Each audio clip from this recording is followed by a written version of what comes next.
Time is inevitable. Man, I'm dead.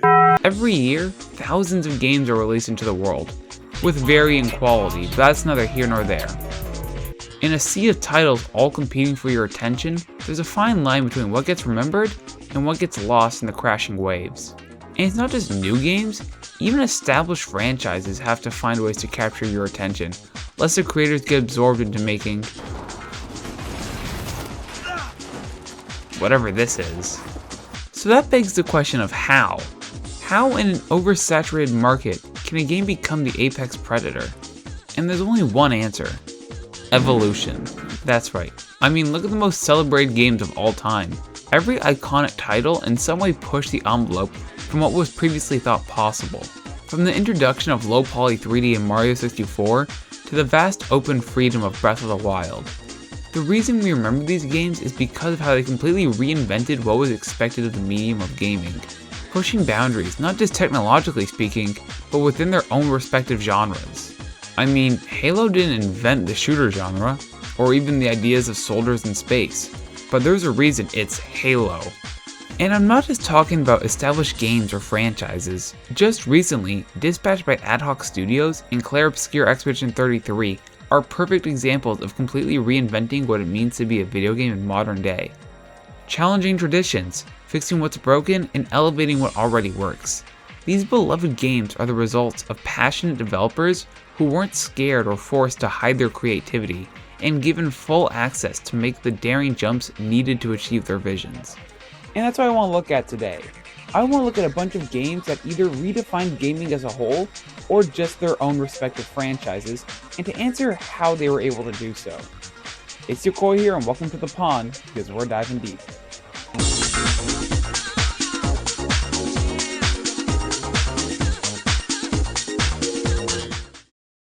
So I want to look at a more recent example to start. For the few of you who missed it, Dispatch is a Telltale-esque, choose-your-own-adventure, story-focused game combined with a 911 operator-style puzzle minigame that sees you dispatching a group of superheroes to solve various conflicts across the city, saving lives one job at a time. This game absolutely blew up the internet, selling over 1 million copies in its first 10 days alone, a crazy achievement for an independent studio's first title, even surpassing their 3-year target in only a couple of months. But how? I mean, the company that was known for these types of games literally shut down in 2018. So why now all of a sudden was it blowing up? Well, to answer that, you have to truly understand why Telltale shut down in the first place, and how Ad Hoc directly responded to those criticisms thrown at the company. To begin, Telltale was founded in July 2004 by Dan Connors, Troy Melander, and Kevin Bruner. And remember him, because he's important for later. All of whom were previous devs at LucasArts. However, after LucasArts decided to stop making action-adventure games, these guys decided, wait a minute, why don't we just do that? See, what they really wanted to do was make a Sam & Max game. However, they didn't have the rights, so in the meantime, they spent their time making small projects for other companies, until they could eventually make the Sam & Max project, which when released was successful and showed that the episodic format of games could be profitable. This would eventually lead to them working on more and more episodic games, such as Tales of Monkey Island and Jurassic Park the Game? What the? And when they weren't making episodic titles, they had smaller one-offs such as Poker Night, The Inventory. This would catch the eyes of larger companies and lead to them working on more ambitious titles, culminating in the release of their most iconic title to date, The Walking Dead. This was the height of Telltale, a rich and emotionally investing story, combined with these impossible decisions and dialogue options, which truly made it feel like a personalized movie that you got to write. Sure, all the choices were basically useless, but that didn't matter because the story was so good and heartbreaking, oh my god. Much like Dispatch would do years later, this game exploded the internet with everyone doing Let's Plays, allowing audiences to see the various choices that they made along the way. Quickly becoming the studio's most successful title, winning awards and generating millions in profit, they were unstoppable now. But there was just one catch. This wasn't their story. Now what do I mean by that? Yes, Telltale devs wrote this story, but this is The Walking Dead, a story by Robert Kirkman. In fact, almost all the games released by Telltale were licensed. They hadn't had a successful title that was an original IP yet, and initially this wasn't a problem. However, after the release of The Walking Dead, they became solely focused on recapturing that magic. They continued to develop licensed titles, such as Batman and Minecraft Story Mode, both following the same formula to a moderate success, but things were different now. See, remember Kevin Bruner? Well, in 2015, he became CEO of the company and became so focused on The Walking Dead, and in turn forced the entire company to focus on it too. So say it with me, corporate greed kills companies. The song and dance continued, buying up IPs, making the developers work crunch hours, denying any innovative ideas that might be even slightly risky, and maximizing profit. And wouldn't you know, this didn't work and they just ended up biting off more than they could chew, spent all their money and saturated their own market and had to close down. A story that's all too familiar and all too sad. Had the devs been given time to breathe and work on new ideas, I believe Telltale would still be with us, but nevertheless, the world moves on. And with that in mind, how did Ad Hoc Studios prevent themselves from falling into the same pitfalls of Telltale? Well, they did a lot of work. Firstly was the workspace. Ad Hoc was founded by former Telltale devs in fact, so the first thing that they changed was freedom and time. If they were gonna do this, they were gonna do it right. Over 7 years, the studio was allowed to work and flourish out different concepts and mechanics to help make the game actually fun and unique. And the first thing to change was the story being told. So what did Ad Hoc do? Create a totally unique story. I'm talking new superheroes, villains, and new relationships to explore. They built a world from the ground up, and much like The Walking Dead before it, focused on telling a gripping and human story that people could relate to, focusing on quality rather than quantity of characters. Next, a common complaint about Telltale games was the gameplay, which consisted of either QTEs or walking around a small environment looking at different things until something happened. So what do? Ditch that dated gameplay in favor of a new, unique minigame which thematically ties to the story. Also make it just as addicting to play to the point where people want an infinite mode just to play the dispatching minigame. And finally, the anticipation around the game. See, the time between Telltale releases was huge, like months at a time. Dispatch released 2 new episodes weekly for a month. Like a TV show, this allowed people to catch up and speculate while we waited eagerly to see what came next. And speaking of the inclusion of YouTubers and streamers as characters in the game was a genius move on their behalf. Combining the established fans of these creators and Telltale games put a whole bunch of eyes on the game. This meant you could watch your favorite YouTubers play the game and see themselves in it, returning to the good old Let's Plays of the past, which I love by the way. So to conclude, the reason Dispatch was so successful is because it took an established genre and reinvented it by adding new mechanics that better suited modern gaming. Combine that with involving players and creators alike in the community, all of which helped it stand out as a true modern gem that all games can learn from. Yet while Dispatch is a marvel of a game, it had the major benefit of existing in a relatively dead market. Telltale type games haven't been available or popular for a long time, so the public's tolerance had significantly increased over time. So that begs the question, how do you reinvent yourself when you're a beloved franchise that people still celebrate today? Well, believe it or not, it's been done. And we have to look no farther than the most recent God of War titles.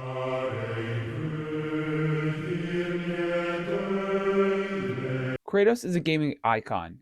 Need I say more? The OG trilogy of the God of War games are some of the most celebrated in all of the PlayStation catalog. One of the only series where each game tops the last. Move aside, Tarantino and the Dollars trilogy. One angry man and his blades are in town, and nobody's safe, not even his family.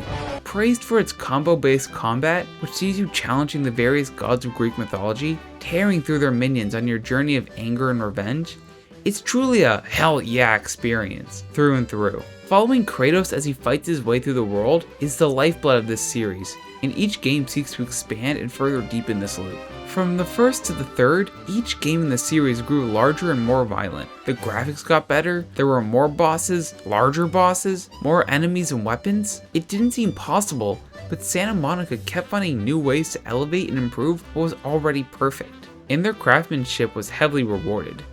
God of War 3 was, and still is, celebrated as a cornerstone gaming achievement. It was the best looking and feeling God of War game yet, finished off the story of Kratos in a respectful manner for fans, and was showered with both commercial and critical acclaim, sweeping awards and selling over 1 million copies. It was perfect. So what now? Obviously Sony wasn't just gonna let this series die, but what could they do? There was nowhere to go from here, and they tried with God of War Ascension. The game looked better, still had that classic God of War combat, and even introduced multiplayer, to varying success, but it wasn't the same anymore. We'd been doing the same thing for almost 10 years now, and players were fine with it, but that was it. Just fine. Besides some ports and a Facebook game, the God of War franchise was at rest, and it would take a major shakeup for it to make a proper return. And that day eventually came, when in 2016 at E3, this new God of War was revealed. It looked nothing like what players would have thought. In a new Norse setting, Kratos was much older, he has a kid, it's over the shoulder now, and you have an axe? It wasn't God of War anymore. Or was it? See, we all know that this game is an amazing experience, filled with rich characters, combat, exploration, and detail that the developers poured their souls into. But some people couldn't and still can't see these games as God of War games. The focus on the relationship between Atreus and Kratos and the changes to combat is too much, and they think it might as well be a whole new franchise. But I'd like to challenge that by arguing that the jump from God of War 3 to 2018 is the exact same as the jump from God of War 2 to 3, and here's how. The developers didn't actually change anything about what God of War is all about. They simply redefined it. What was constantly reinforced in interviews with the developers of this game was that it was not a reboot. This game was a reinvention of Kratos. Likening the development to the experience of growing up, the sense of being familiarly different, as described by director Cory Barlog, even taking inspiration from Resident Evil 7, a game which reinvented its own franchise. The specific aim was to examine what was so beloved about God of War and not just expand it, but to engineer and tinker it into a new product. They focus on the core aspects of the series, the crisp combat, epic tales of adventure, and pure testosterone. However, this time, they wanted to explore the story being told and how it affected the characters. While yes, there was a great story in the original trilogy, it wasn't as integral to the experience. Like, you could just give someone the combat and satisfy them with that. This time, however, the team focused the game around how Kratos had changed since we last saw him, which demanded changes to the combat puzzles and platforming. Yet again, all this was still present, it had just been changed for a new vision. The soul of God of War hadn't disappeared, it had just grown, much like the players and developers who loved the original games. And that's where I believe our answer lies. Having respect for your inspirations, but acknowledging where their limits are, and instead of eliminating those flaws, understanding and using them to develop new ideas that both honor and challenge the genre, to take bold risks and chart new paths. And it clearly worked. God of War 2018 is a modern classic, and while no, it isn't perfect, it's a perfect demonstration of how to reinvent yourself while still staying true to your roots. God of War didn't change what it was, it simply changed how it expressed it. Like Kratos, the series didn't abandon its rage, it just learned how to give it meaning. Okay, but in that example, God of War was already beloved and they had plenty of backing to support their bold new vision. What about when you two completely go against everything the executives want and not just change the genre, but the systematic ways in which you develop the game as a whole? Well, if you're gonna do that, then look no further than Resident Evil 7.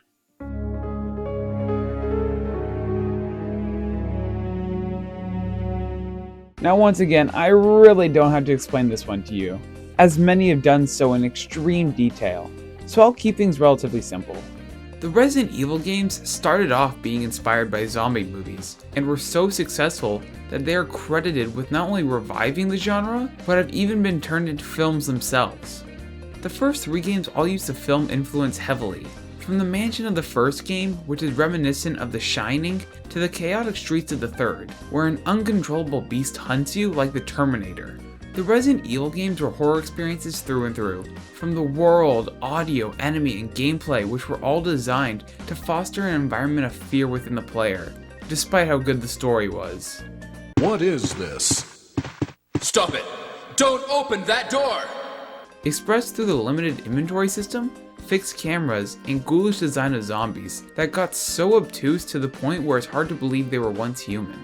The original trilogy is filled with iconic moments that both define the franchise and the gaming world as a whole, like the classic save room music, the use of save ribbons, and the varying scenarios/choices that would affect your ending. Critics and audiences praised them for being like playable horror movies, simply legendary. Then we got to Resident Evil 4, which made the major shift to over-the-shoulder gameplay, combining action elements alongside body horror elements to once again redefine not just the franchise but gaming as a whole. Following Resident Evil 4, every game adopted this camera and gameplay, which emphasized reflexes and precision aiming, which made you feel like a badass. Resident Evil 4 was and still is so successful that Capcom had no choice but to strike while the iron was hot, which they did with 5 and 6. However, instead of even more praise, people started to feel that this wasn't Resident Evil anymore. Players complained about how far the games had moved away from their survival horror roots, in favor of more action set pieces, more akin to cheesy blockbuster movies like Fast and Furious. Like, look at this. And while people tolerated Resident Evil 5, 6 is where things hit the fan. The game was full-on action, with no traces of what made the series so special in the first place, just becoming another bloated shooter that was being outdone by other franchises. Resident Evil was in trouble, and they tried to salvage it with some side projects like Revelations 2, yet the reviews continued to fall alongside sales, and it seemed like the franchise had finally died. But much like the zombies of the originals, it came back from the dead with Resident Evil 7, which is the result of when you listen to the fans and have a team of creative and passionate developers who are given the space to experiment and actually create. Resident Evil 7 was everything the franchise needed. Gone were the QTEs and crazy spectacles with hundreds of zombies hoarding together. In this game, it's just you, a crazy family, some goopy beast, and a rural Louisiana shack. It was nothing like what we had seen before. The introduction of first person brought new life to the franchise. However, the most important thing was bringing back the fear to the franchise, completely abandoning all previous alluring characters in favor of a new story which allowed them to go as gritty as they wanted, with the most potent example being the infamous dinner scene, with each member of the family completely pigging out over these bugs, alongside the brutality of the arm chop. Which is an odd trend in this game, like what's up with all the hands and blades? The team used scanning technology to create the monsters, and adding facial tracking which gave the characters new life. Yet despite how positive the reception was from everybody, the higher-ups weren't so jazzed. Say it with me now. Corporate greed kills games. They wanted Resident Evil 7 to be a live service game with microtransactions. Now it's safe to say had they had their way, there would be no Resident Evil 8 or 9. It was due to the dedication and persistence of the team and their vision, which meant completely scrapping everything that had come before and rebuilding the franchise from its core. Which meant one thing: fear.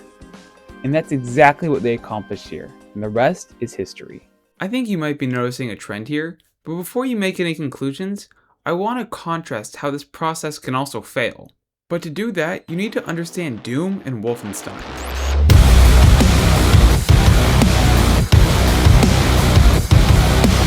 Doom and Wolfenstein are the pioneers of the modern shooter, popularizing the usage of the mouse, complex 3D environments, and modding, all possible from your personal computer. Similarly with Wolfenstein, which pushed the technology even further than Doom, with more expansive levels and gameplay, which helps show the power of PC gaming for the future. And each subsequent game did the exact same thing.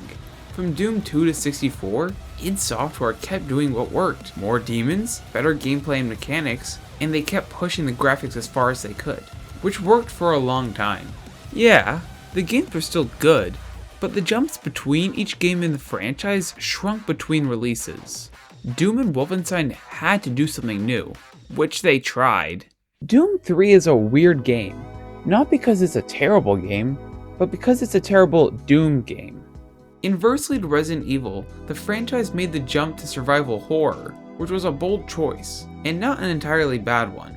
Doom 3 was a success both critically and commercially, selling millions of copies and getting credit for its atmosphere and graphics. But it wasn't Doom. The fans were disappointed by the abandonment of what the series had been about, the complex sandboxes and the rip and tear gameplay, which was traded in for narrow hallways and an attempt at a deeper story. So why do I call this a failure if it had succeeded for the most part? It's because we have to look at the actual reasons for these changes, which was money and trends. Yes, Doom 3 was a new take on the franchise, but it was done solely to capitalize on trends of the time. Games like Half-Life, San Andreas, and Halo were all the rage, combining dystopian narratives with more grounded gunplay.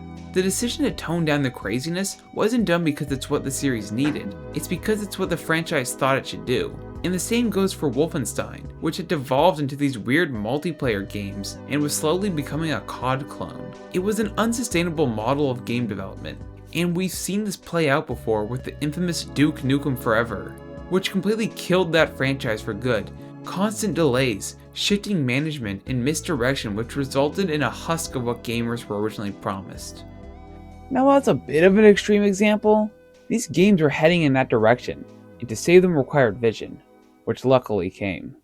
Doom 2016 and Wolfenstein show how you can perfectly balance staying true to your series' roots while evolving what worked and modernizing it to match current trends.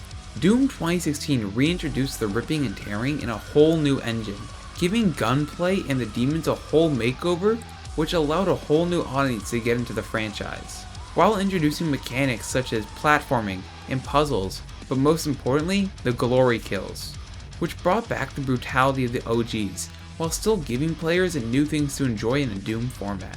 Also, the music, chef's kiss. And the same goes for Doom Eternal, which is Doom Eternal. And the same goes for Wolfenstein. They took the most interesting aspects, that being the alternate World War II setting, alongside the protagonist, BJ Blazkowicz, being fully voice acted in these bold and politically charged cutscenes that gave powerful political commentary. Both these games did exactly what was necessary for the franchise, examining the key aspects and trimming the fat to make a refined Doom game or a refined Wolfenstein game, just one for the modern times. And that's how they saved themselves from falling into the generic shooter trends and becoming another shovelware franchise. Now, there's a lot more examples of this, but I just want to skim through a few more that are less extreme, but still accomplish the idea of reinventing yourself. Starting with Persona, which actually did this twice. The first time was with Persona 3, which added the now infamous social link system, where you can directly interact with characters and grow closer with them through various dialogues and action, in turn strengthening your Persona's synergy, which allows you access to various abilities both in and out of combat. And speaking of those characters, now your party was controlled by AI, a far cry from the previous games, which saw you carefully maneuvering through menus and actions, further making them feel like separate entities you have no control over. And to top this all off, a complete visual and audio overhaul, introducing a sleek but grim aesthetic about living life to the fullest, in combination with some funky rap beats, made Persona 3 appealing to a whole new audience. That and the heavy marketing campaign alongside various other features I want to get to know you better. I want to be closer to you. also helped with the widespread appeal, yet Persona 5 was the true explosion for the franchise. Atlus was at their peak, designing an interesting and rich world full of memorable characters for you to fall in love with. You know what this is called? A pee-pee! A pee-pee! Not like that. The combat was the best it had ever been, with the demons looking the best yet. But most importantly, it had the sauce. Every inch of this game oozed with style, which is what initially attracted me to it. I saw the battle screen and was like, whoa! Combine that with a crazy advertisement campaign and being included in Smash Bros. Made Persona a hit franchise. Next is the Devil May Cry franchise, which again saved itself twice. The first time was with DMC2, which, fun fact, had to be changed due to 9/11. Damn you, Osama bin Laden! First of all, changing director and studio to a less experienced team, and then forcing them to crunch and output the game led to some baffling decisions, to the point where even the director acknowledged it, stating, "Looking back at the game's fundamentals, like the visuals and overall design, we didn't take the parts of DMC1 that players really left into account well enough. So the second game felt very artificial.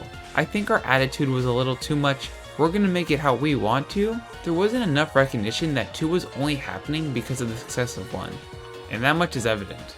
Gone was the quirkiness of Dante and the quick but responsive action, which was traded in for this stupid, brooding man who takes everything seriously despite the fact that he's based on B-movie characters. The combat still had this style system, which was impossible to get, thanks to the fixed camera angles, open spaces, which made hitting enemies almost impossible. Ironically though, people found this game too easy.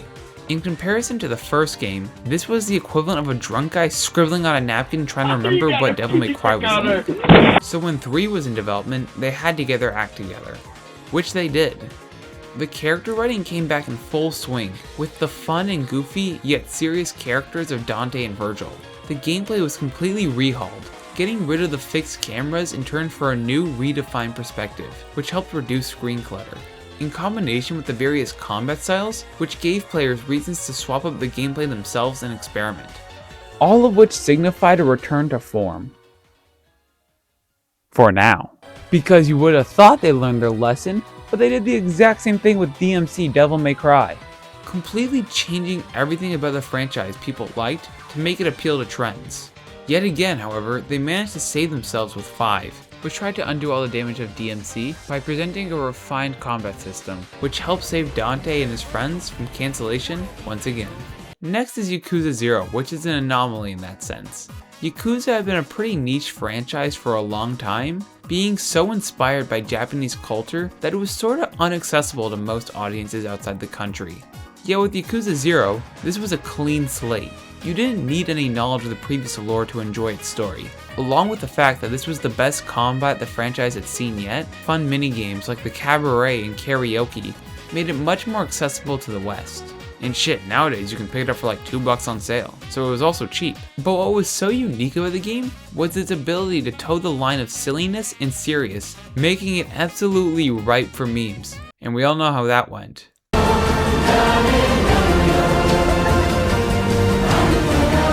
All responsible for making this game what it is now. Finally, GTA 4, which didn't have the Herculean task of saving a franchise, but just did it because Rockstar felt like making one of the best games of all time. The last mainline game, San Andreas, had been a success, being praised for its gameplay and story, and made Rockstar a bunch of money. So, naturally, Rockstar did the rational thing and made the next game a gritty and grounded experience about the failures of the American dream, revenge, and trauma. So for context, up until this point, the GTA games had all been spoofs on popular media. Vice City, for example, was an extremist caricature of the 80s Miami lifestyle, inspired by the likes of Scarface. San Andreas, on the other hand, was mocking the West Coast in action movies like Boys in the Hood. But GTA 4 was a complete original narrative, written by Rockstar and meant to stand alone by itself, which was a bold decision. Luckily they wrote Nico, who is, one of the best protagonists of all time, but it's whatever. On top of this, they updated the graphics to a whole new level, using things like the Euphoria engine, which allowed for them to use motion capture to help bring the performances to life, and help show the power of new consoles. They moved away from the more arcadish style gameplay of the previous titles, which supported the vision of a more serious game direction. All of this without abandoning why people love GTA, that being the crazy rampages you get to go on. They even improved it with better shooting and AI, which helped make engaging in the world of the game even more enthralling. I mean, Rockstar literally sent 50 employees to do field research by just observing New York. All of this work helped elevate the GTA games to a new level of eminence. And finally, Drakengard. This one's easy. 2B. That's it. So now it's time to actually answer the question, how? How the hell does one simply reinvent themselves to stand out in a world that's in constant search of the new next thing? Where trends live and die within hours, and the amount of games on Steam rivals the amount of atoms in the universe. Well, from what we've seen here, it's Yokoi's method of becoming relevant in the gaming world. Trademarked. And that's to simply not care. That's right. Each game I mentioned here didn't care about the expectations tied to the genres they were known for. All they cared about was making the best possible product for themselves. God of War shed its Greek identity because it was best for the game. Dispatch abandoned these long and complex narratives to tell a punchy and fun story, and so on and so forth for the rest. You simply need to know who you're making the game for. Is it for the fans? Is it for the masses? Or is it for the game? And as long as it's the latter, there will always be fans. So thanks for stopping by the pond. It's Yokoi here, and I'm out.